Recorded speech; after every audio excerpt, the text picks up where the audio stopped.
Putera Peri. Oh, Putera Peri. Dah seminggu dah tak turun ke bumi Putera Peri ni. Manalah dia pergi? Aku dah perlu bantuan dia sekarang. Ya sahabat, saya dah datang ni. Sorry tau, lama tak turun ke bumi sebab ada masalah dekat negeri Peri.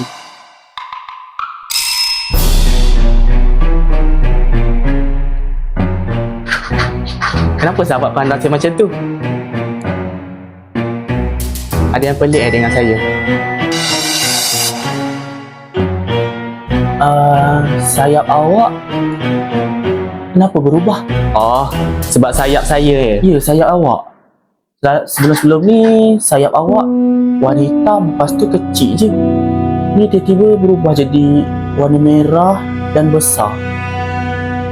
Hampir matching dengan baju kamu yang warna merun tu.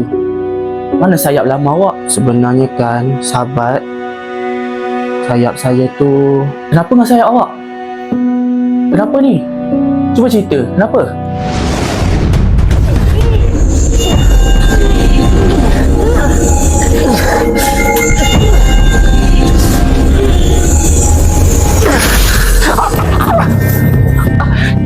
Aduh.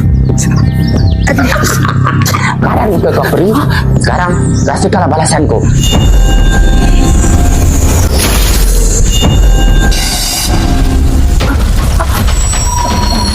Oh, panas. Panas. Kau takkan dapat kalahkan aku.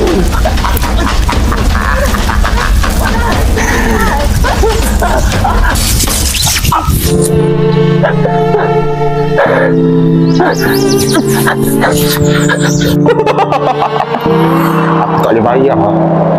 Aku dah berjaya bakar sayap dia. Itulah, lain kali ganggu aku buat jahat lagi kat dunia ni. Macam itulah ceritanya sahabat. Oh, macam tu. Alicia itu jahat sangat. Dia benci dengan orang-orang baik macam kami ni, peri-peri baik macam kami ni. Dia sampai sekarang cuba nak musnahkan saya. Oh, tentu. Dia jahatnya Alicia tu. Dia larang awak buat-buat baik kat orang pula. Alah, macamlah dia baik sangat. Oh ya, kenapa awak panggil saya? Ada perlu bantuan apa-apa ke? Oh, sebenarnya saya ni bantal strawberry awak bagi hari tu. Boleh tak tolong buatkan dia jadi boleh bercakap? Saya bosan tu tak duduk seorang-seorang kat rumah. Sahabat, itu soalan mudah. Saya akan buat bantal strawberry awak tu boleh bercakap. Yang saya bagi tu kan, boleh bercakap. Sekejap ya. Awak tengok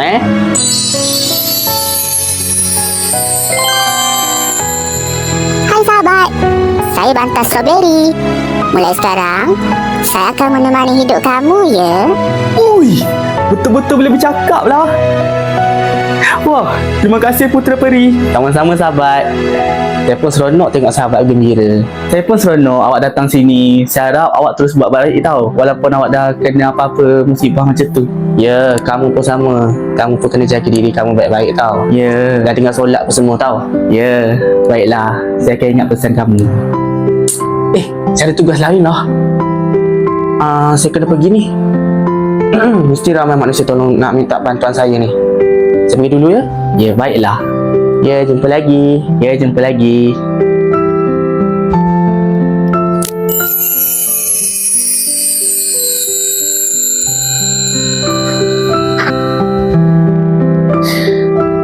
Strawberry, lepas ni saya boleh bercakap dengan kamu lah. So saya dah tak kesepian lagi dah lepas ni. Betul tak? Betul sahabat. Lepas ni, kalau sahabat kesepian, sahabat borak je dengan saya dulu. Ya?